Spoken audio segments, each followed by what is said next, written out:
Assalamu alaikum to everyone. Welcome back to my YouTube channel. Well, I'm Waqar Ahmed, and in today's video, I'm gonna look at the topic is there on screen for you guys. You can read either misplaced modifiers, right?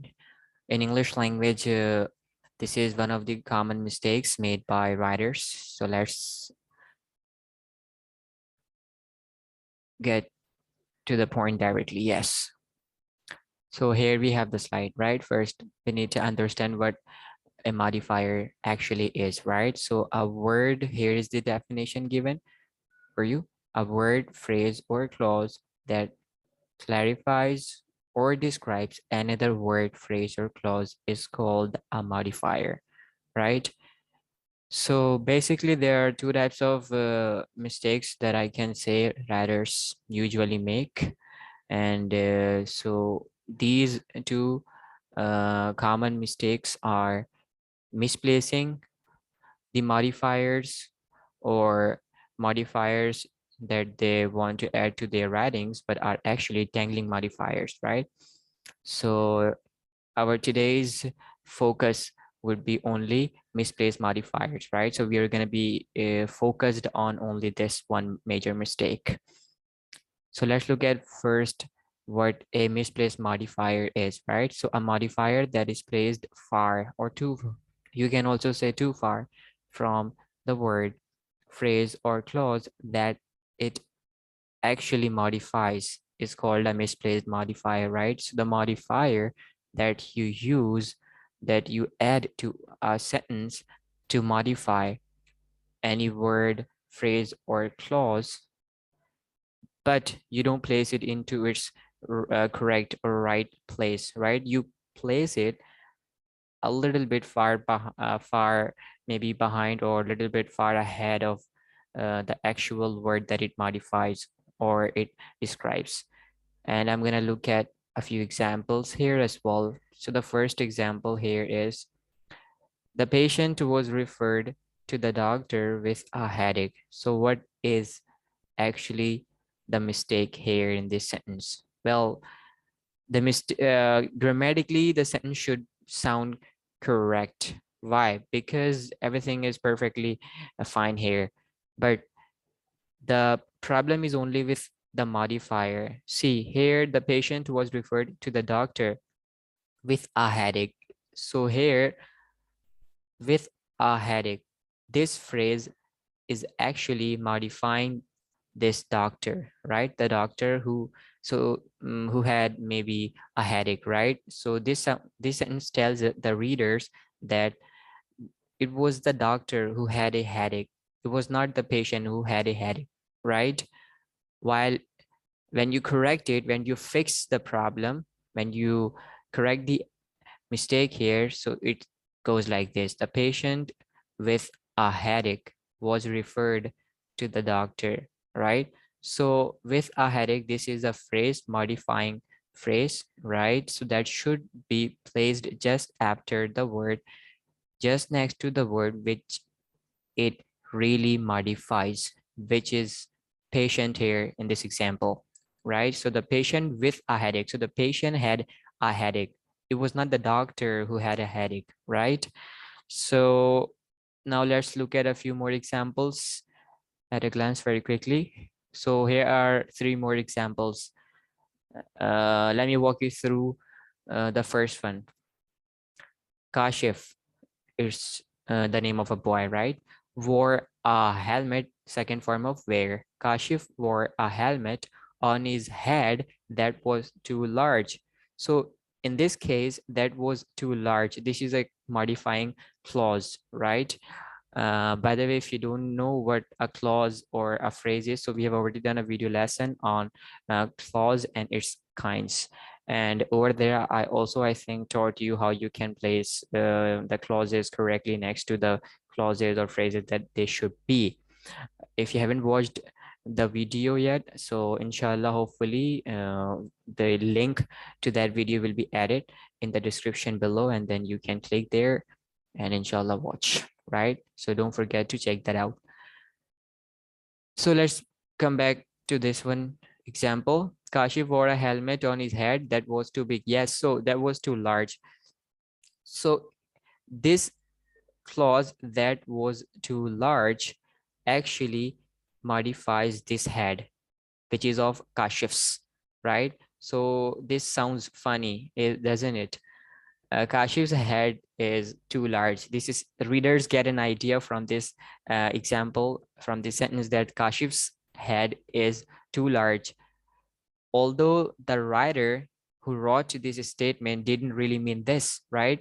What he meant is Kashif wore a helmet that was too large. So it was helmet which was large, too large. It was not Kashif's head, right? So here you have seen how I have fixed the problem that was with this example, first one.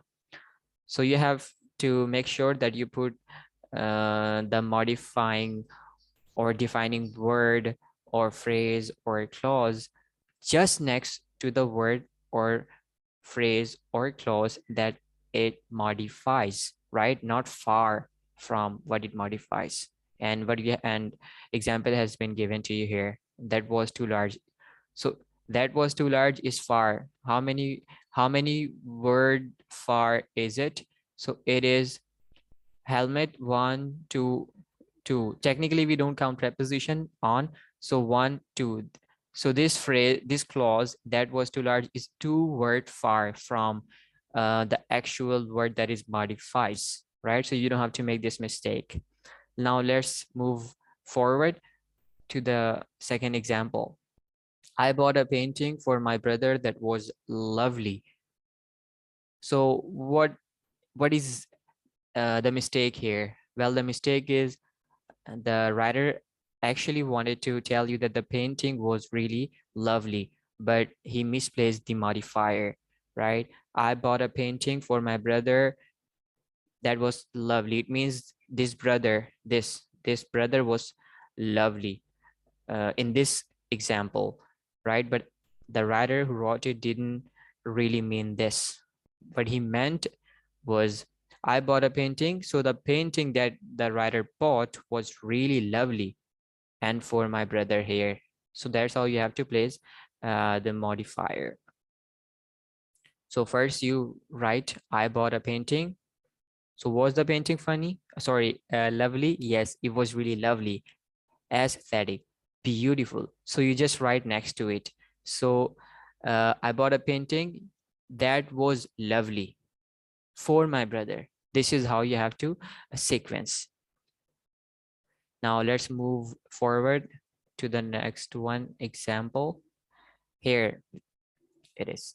Here he is moving his furniture into a new apartment with his friend that is fabulous. Now in this example, that is fabulous is a modifying clause, right?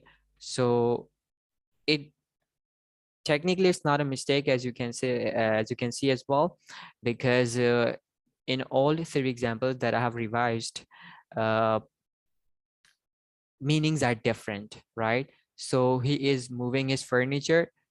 In this example, the clause that is fabulous actually modifies this word furniture, right? So he is moving his furniture.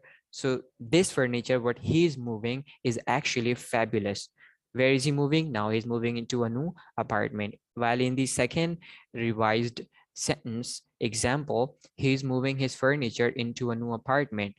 Now that is fabulous. So in this case, this modifying clause that is fabulous is actually clarifying, or is actually modifying this apartment, this word, right? Which is in red type, and with his friend. So while in the third example, he is moving his furniture. He is moving his.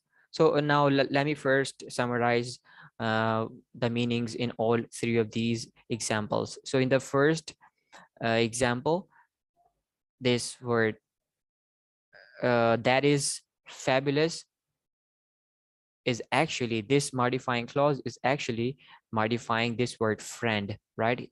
So the writer mistakenly uh, wrote that his friend was fabulous while he didn't really mean this, right? But whatever he has written really tells the reader that this friend is really fabulous. While in the second example, furniture is fabulous in this case, and in the third example, the apartment is fabulous. So this is what the readers understand using understanding or reading these three example sentences. While in the fourth, this is one way, while the other way is this, the fourth one example. Now, he is moving his furniture, which is fabulous. Now you close this clause with two commas, right? Not the bracket. Technically, you can use brackets as well, parentheses that you call.